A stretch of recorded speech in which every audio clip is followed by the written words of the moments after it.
guys, welcome back. Today we're going to finish off the tank rig. Now, last time we covered how to set up the wheels, so next thing we're going to cover is how to set up the turret. So without further ado, let's get to it.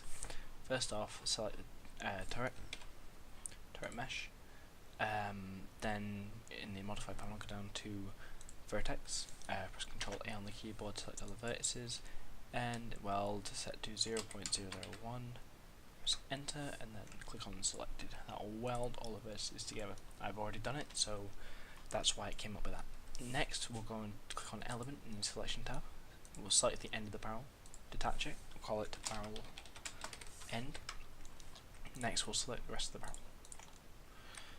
That one. Okay, and detach that, we'll call it barrel. Okay. Next what we're going to do is we're going to add a helper above the turret. This is going to help us, obviously, that's why it's called helper. It's going to help while animating. So we're going to helpers under the create menu, the create tab even, click on dummy, and let's create a dummy. Let's create it above, anywhere above the turret. And then we'll just scale it down a little bit and we'll scale it.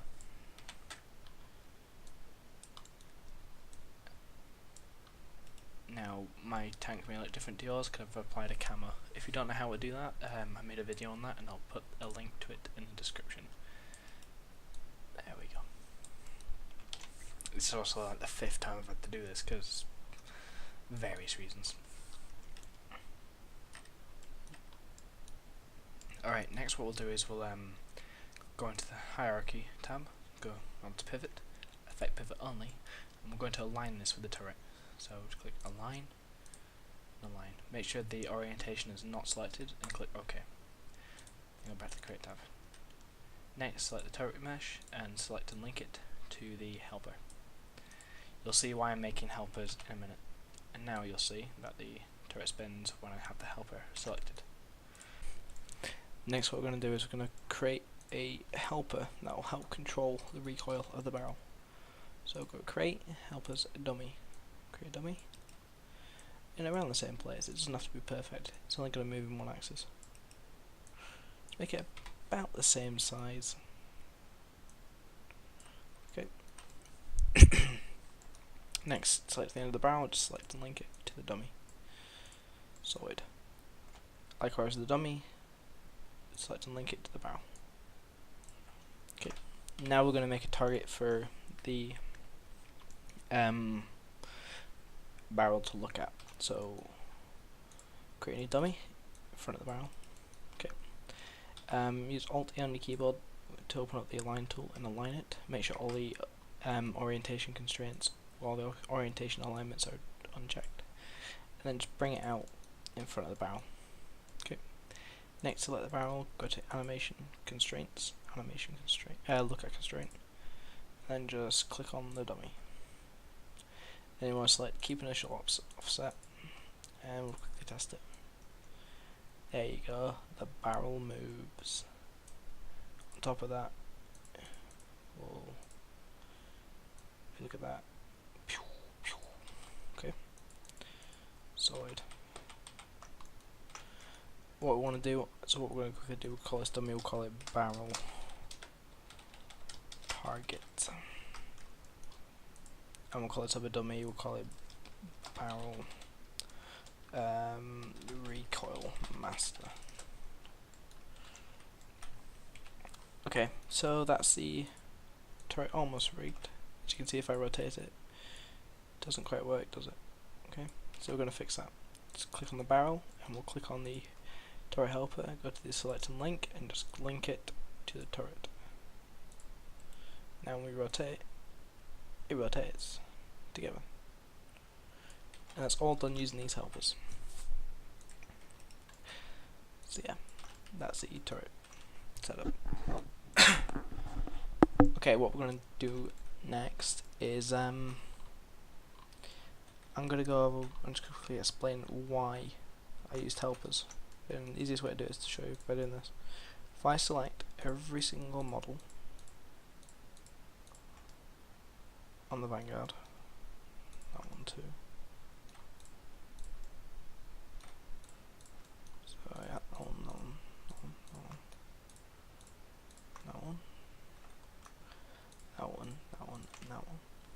Okay, so that's every model selected.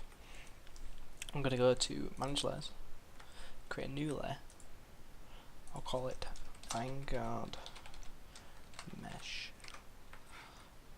And if I click Freeze, okay. Now what happens is this is actually more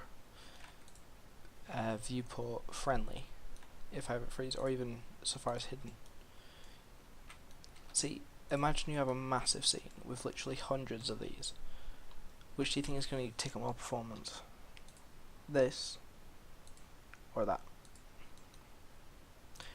It helps severely with viewport performance to use helpers like this, because with a set like this, you know where the tank is. In fact, we'll call that Vanguard Master. You know where the tank is. You know if it's moving. You know where it's pointing. And you know if it's shooting. You know all this from helpers, which is a very good thing, because it just makes it a lot easier to manage a big scene. Have I set up this yet? No. One thing I haven't done is set up the big master box. It's easy enough to select the turret dummy and just select and link, and it should. Yep, we've all moved together. So there you go. Let's quickly rename that one to Turret Master. Okay.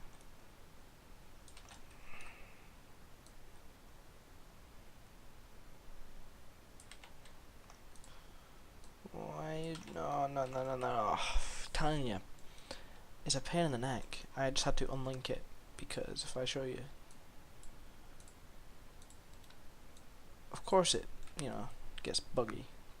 Great. Right, okay, unlink that. Go to, why is it so damn difficult today? I can't be bothered. Okay, in the hierarchy, go to under link info, inherit, turn scale off. Now select and link. Please work. There we go. That's it working now. Why is it so difficult? Like I said, this is like the 5th time I've had to do this, so it's a little bit difficult. Okay, so that's the setup using helpers. Next we'll move on to the headlights, which is easy enough to do. We just simply go to the create tab, go to the lights for standard. Let's quickly make a plane actually, so it's a bit easier to demonstrate. That's just for my sake, that'll be gone soon enough.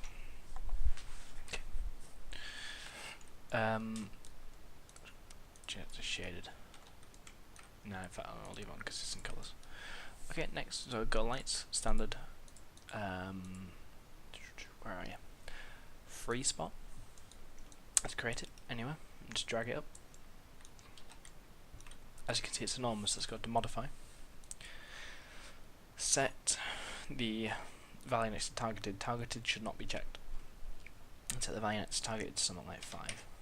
This will just make it a lot smaller and easier to work with. And then we'll just simply align it. If you look on the Vanguard mesh, you'll see there's 4 headlights.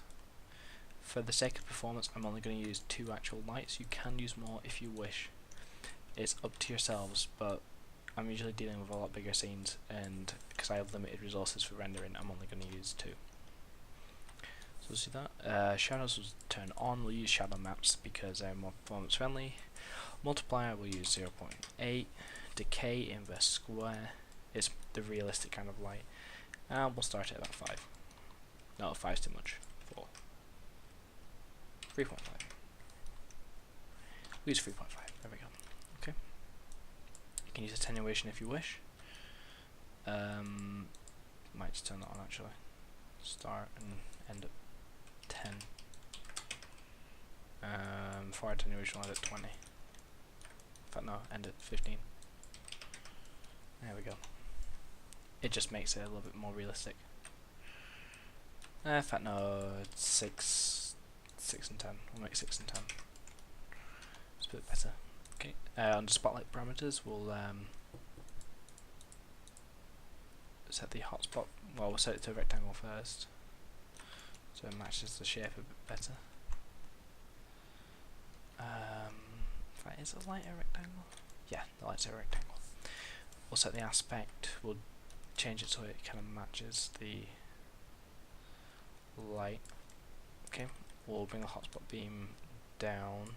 Bring the fall off field up, just so it matches. We'll rotate it a little bit. That should do it for that. I'll just hide the attenuation. Advanced effects, don't need any shadow parameters. Shadow map parameters, I'm going to bump it up to 1024 so it looks better. And bias 1.3, sample range 4.6. No, 5. It just makes everything a bit nicer. And we'll just simply copy it over to the other side, make it an instance, and that's it. I'll quickly change it to VGHL small HL L and big L. I'll make it underscore L to name it, and we'll call this VG Vanguard headlight underscore R. Okay, for left and right. And then easy enough, just select the move, select and link them. You can either do it to the actual mesh or to the main. I'm just going to do it to the model. Okay, so now you have headlights. Solid.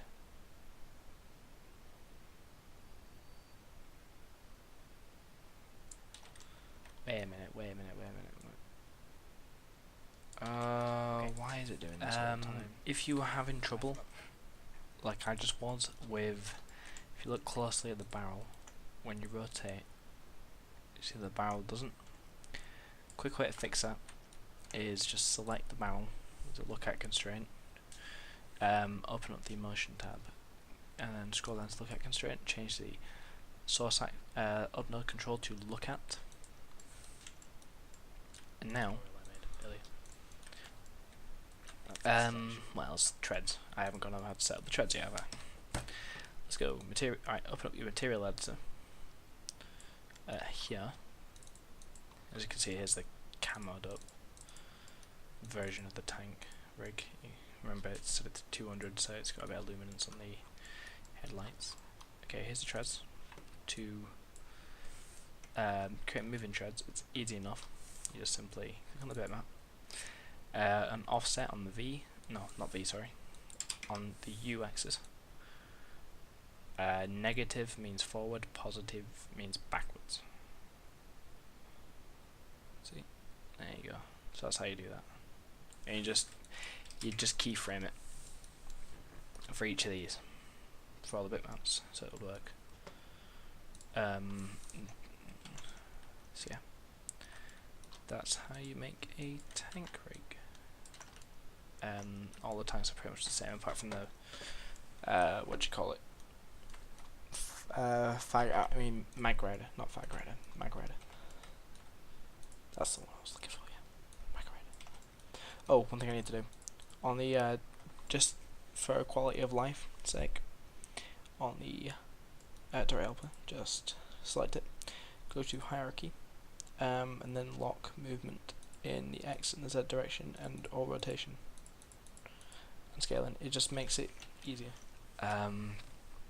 So yeah, that's the Vanguard rig done. And yeah, that's about it. Thank you for watching. If you liked it, please leave a like and give a share to anyone that you think will be interested in doing this stuff. And if you want to see more, feel free to check out my channel. I have quite a few videos on it now, or subscribe if you want to, if you want to be alerted, like I was just alerted now, to my uploads, which I'll be making, I don't know, whenever I can, I guess. Yeah. Oh, one thing I forgot to cover. all the helpers. Select all the helpers. Every last one of them. Let's quickly, for quality of life, make a new layer, and we'll call it Vanguard Helpers. That way we can hide them or freeze them if you want. Yeah, that's it. Thanks for watching.